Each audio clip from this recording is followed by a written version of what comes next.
আছে হচ্ছে বৈশাখী মেলা, আর সেখানে যাবো বলেই রেডি হয়ে পড়েছি। ওই যে ও রেডি হয়েছে, তো চলো মেলায় যাওয়া যাক।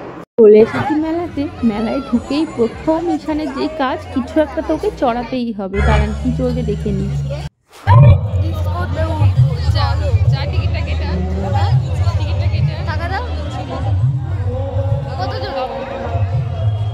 ওকে বলেছি যা টিকিটের দামটা আগে জেনে আয়, এসে বলছে 50 টাকা দাও। নিজেই টাকা নিয়ে টিকিট কেটে লাইনে দাঁড়িয়েছে। এই প্রথম ওকে আমি একা ছাড়ছি। প্রত্যেকবার আমি উঠি, এবার আগে থেকেই বলে দিয়েছি আমি কিন্তু উঠবো না। তো পাশে দেখছি একটি ছেলে বসেছে। চলে এসেছিলাম মঞ্চের কাছে। ওই ছোট ছোট শিশু শিল্পীরা নাচ করছিল, নাচ গান এগুলোই আজকের প্রোগ্রাম। কিন্তু আগের বছর না ইমনও এসেছিল। প্রত্যেক বছরই ওরা কাউকে না কাউকে আনে, এবছরও নিশ্চয়ই আনবে। এবার একটু মেলাটি ঘুরে দেখছিলাম। আর বসেছিল একটি সোফা, ডাইনিং টেবিল এগুলোর দোকান, সেখানে একটু বসেছিলাম ফ্যানের হাওয়া খেতে।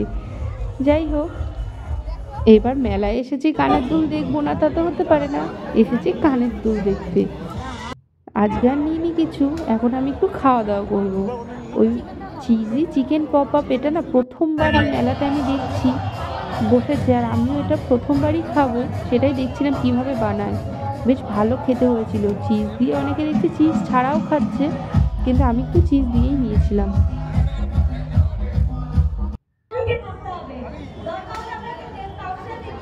আর একটা জিনিস দাঁড়ান, এখান থেকেই দেখা যাচ্ছে এই যে এটি কিন্তু একদম অরিজিনাল মানুষটিকে, সেটাই দেখছি এই গরমে কিভাবে দাঁড়িয়ে আছে একদম এক জায়গায় স্থির হয়ে।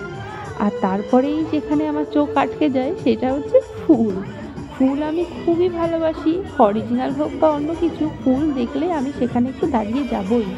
আমি যদি রাস্তা দিয়ে কোনো ফুলের দোকানের পাশ দিয়ে যাই, আমি একটু দাঁড়িয়ে দাঁড়িয়ে ফুল দেখি। ফুল আমি খুবই ভালোবাসি। হাত দেখছিলাম ক্লিপ, দুটো ক্লিপ নিয়েছি। এবার মা বলে দিয়েছিল হাত পাখা নিতে, সেটাই নিতে এসেছি। আর এই দোকানটা, এখানে তো আমি একটা নেবই, তবে আজ নয়, আমি অন্যদিন আবারও আসবো, যেহেতু আমার বাড়ির একদম পাশেই মেলাটি হচ্ছে। বাড়ি যাওয়ার সময় একটা করে আইসক্রিম নিয়ে খেতে খেতে বাড়ি চলে এসেছিলাম। ব্যাস, ভিডিওটি যদি ভালো লাগে পাশে থাকবেন।